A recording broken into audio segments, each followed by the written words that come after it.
You know that feeling when your family starts treating you like you can't handle things on your own. Maybe they insist on carrying your groceries, speaking for you at the doctor's office, or making decisions without asking what you want. It's frustrating, isn't it? You've lived a full life, raised families, built careers. You're more than capable. But suddenly, it's like they see you as fragile, as if your opinions don't matter as much as they used to. Well, today, we're going to talk about how to regain control, how to remind your loved ones and yourself that you're still strong, independent, and full of wisdom. You deserve respect, and it's never too late to reclaim it. Now, I'm not saying your family means any harm. Most of the time, they're just worried. They love you, and they want to help. But sometimes, their idea of help can leave you feeling sidelined. So let's go over 6 ways to shift that dynamic, gently but firmly, so you can feel empowered again. First, let's talk about communication. If you've ever felt like your voice isn't being heard, the key is to speak up. Not with anger, but with clarity. For example, if your daughter always takes over when you're talking to the doctor, try saying something like, "I appreciate your concern, but I'd like to answer the doctor's questions myself. If I need help, I'll ask." Simple, direct, and respectful. The trick here is to set the tone early. If you let things slide too often, it becomes a habit for them and for you. But when you assert yourself calmly and consistently, they'll start to recognize that you're still in charge of your own life. Next, reclaim your independence in small, meaningful ways. Sometimes, the more we let others do for us, the more they assume we need them to do everything. So pick 1 or 2 things you'd like to handle on your own again. Maybe it's driving yourself to your weekly card game, managing your own medication schedule, or even just making your own coffee in the morning. Now, I'm not saying you should refuse help when you truly need it, but there's a big difference between needing a hand and being treated like you can't do anything. When you take back those little tasks, it sends a message to yourself and to your family that you're still capable. And here's something important. Confidence is contagious. The more you show that you're confident in your abilities, the more your family will start to see you that way too. It might take time, especially if they've gotten used to stepping in, but don't give up. Now, let's talk about setting boundaries. This one can feel tricky because we don't want to push our loved ones away. But boundaries aren't about shutting people out. They're about creating mutual respect.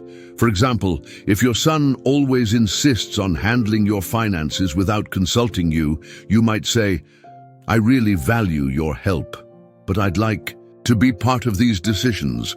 Let's sit down together next time so we can go over things." That way, you're not rejecting their support.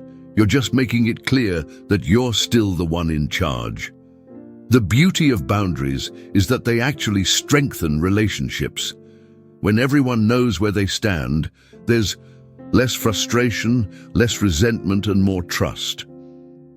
Now, I know this might feel like a lot to take in, especially if you've been quiet about it for a while. But remember, you've spent decades navigating challenges far bigger than this. You've got the strength, the wisdom, and the right to stand up for yourself, with kindness, but with firmness too. And this is just the beginning. There are more ways to shift this dynamic, and we'll dive into those next. But for now, think about which of these steps feels most doable for you. Maybe it's having that conversation you've been putting off, or maybe it's reclaiming a small task that reminds you of your independence. Whatever it is, start there, because here's the truth: you are not helpless. You are experienced, resilient, and full of life, and it's never too late to remind the world and yourself of that. You know, sometimes the hardest part about reclaiming your independence isn't just what you say or do, it's how you feel inside. Maybe you've started to doubt yourself a little, wondering if they're right to treat you this way. After all, aging does bring changes, and it's natural to need help sometimes. But needing help with certain things doesn't mean you've lost your voice or your right to make choices. So let's keep going with these steps, because the more tools you have, the more confident you'll feel in shifting this dynamic. Another powerful way to regain control is by staying involved in decision-making.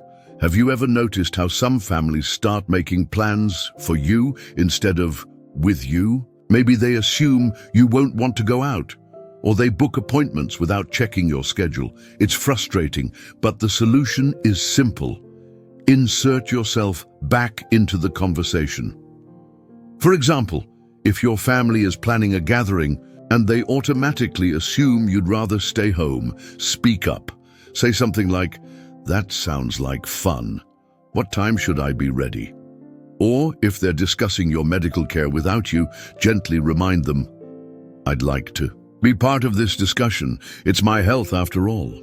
The more you position yourself as an active participant, not just a passive observer, the more they'll start to include you.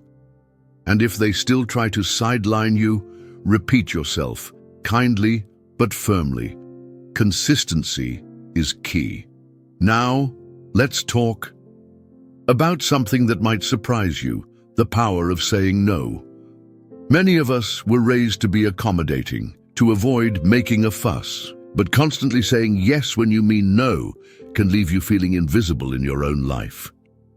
If your grandson always insists on driving you to the store when you're perfectly comfortable driving yourself, try saying, "That's so sweet of you, but I enjoy my little trips out.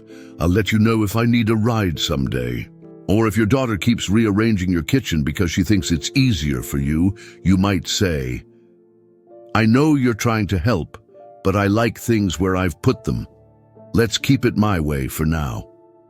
Saying no doesn't mean you're ungrateful. It means you respect yourself enough to set limits. And when you do it with warmth, your family will start to understand that your preferences matter. Here's another strategy: lead by example. Sometimes the best way to show people you're capable is to demonstrate it. If your family thinks you're not tech-savvy, for instance, surprise them by setting up a video call with an old friend. If they assume you can't handle household repairs, mention the small fix you handled on your own. You don't have to prove yourself constantly, but when you show them your competence, it challenges their assumptions in a way words alone can't. Plus, it feels good to remind yourself of what you're still capable of. Now, I know some of you might be thinking, but what if they don't listen? What if they keep treating me like I'm fragile? That's when you take it a step further. Have an honest, sit-down conversation.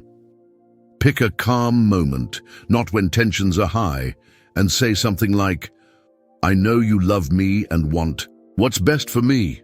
But sometimes, when you make decisions without asking me, it makes me feel like my opinions don't matter anymore. I'd really appreciate it if we could work together as a team." This isn't about blaming them. It's about helping them see things from your perspective. Most families want to do right by you. They just need a gentle nudge to realize what right really looks like. And here's the thing: change won't happen overnight. Habits, theirs and yours, take time to shift.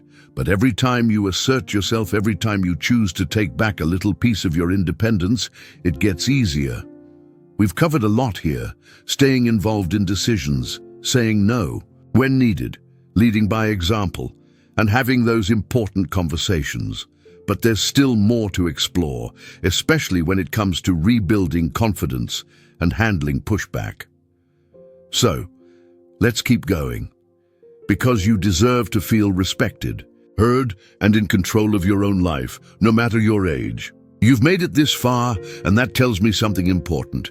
You're ready to take back the respect and independence that's rightfully yours, and that's worth celebrating. Now let's wrap this up with the final steps that will help. You stand firm in your autonomy while keeping family relationships strong. First, let's talk about rebuilding your confidence. Sometimes, after years of others making decisions for us, we start to second-guess ourselves. Maybe you hesitate before speaking up, wondering, will they take me seriously? Or perhaps you avoid trying new things because you've internalized the idea that you're too old to learn. But here's the truth. Confidence is a habit, not a fixed trait. The more you practice trusting yourself, the stronger that muscle becomes. Start small, reconnect with an old hobby you loved, take a class at the community center, or even just make a list of all the challenges you've already overcome in life. When you remind yourself of your capabilities, it becomes easier to project that certainty to others. And if you ever feel unsure, that's okay. Confidence doesn't mean having all the answers. It means trusting yourself to figure things out, just like you always have. Next, let's address pushback. No matter how gently you assert yourself, some family members might resist. They might say things like, "I'm just trying to help," or "You're being stubborn," especially if they've grown used to being in charge. When this happens, stay calm. You don't need to justify or argue. Instead, try responding with something like, "I know you're coming from a good place and I love you for it. But this is important to me. Let's try it my way this time." If they keep insisting, repeat your boundary like a broken record, kindly, but without backing down. Over time, most people adjust when they see you're serious.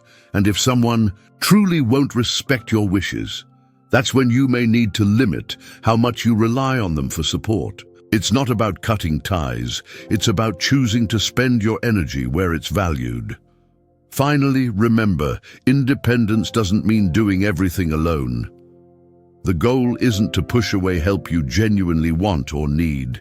It's to make sure the help you receive is on your terms. There's a big difference between someone doing things for you versus doing things with you. Maybe you're fine with your daughter handling online bill pay, but want to review statements together each month. Or perhaps you're happy to accept rides at night, but still want to drive yourself during the day. That's the sweet spot, where support empowers you instead of diminishing you. As we wrap up, I want you to take a deep breath and recognize how far you've already come. Just by watching this video, you've taken the first step toward reclaiming your voice, and that's something to be proud of. Let's quickly revisit what we've covered. Speaking up with clarity and kindness. Taking back small, meaningful tasks to show your capability. Setting boundaries that create mutual respect. Staying involved in decisions that affect you. Saying no without guilt when something doesn't feel right. Leading by example to shift their perceptions. Having honest conversations about how you want to be treated. Rebuilding your confidence through small wins.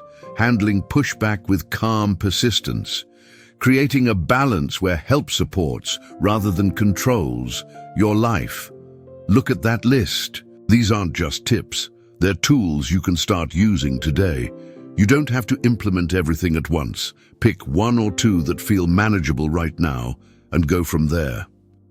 Before we go, I'd love to hear from you in the comments. Have you dealt with this situation in your family? What's worked for you? Your experiences could help others going through the same thing. And if this video resonated with you, hit that like button and subscribe for more content like this. You're not just a viewer here. You're part of a community that believes in living with dignity and joy at every age. So here's to you, to your strength, your wisdom, and the incredible life you've built. Remember, getting older doesn't mean fading into the background. It means standing tall in who you are, with all the experience and authority that comes with it. Now go out there and show the world and yourself exactly what you're made of. I'll see you next time.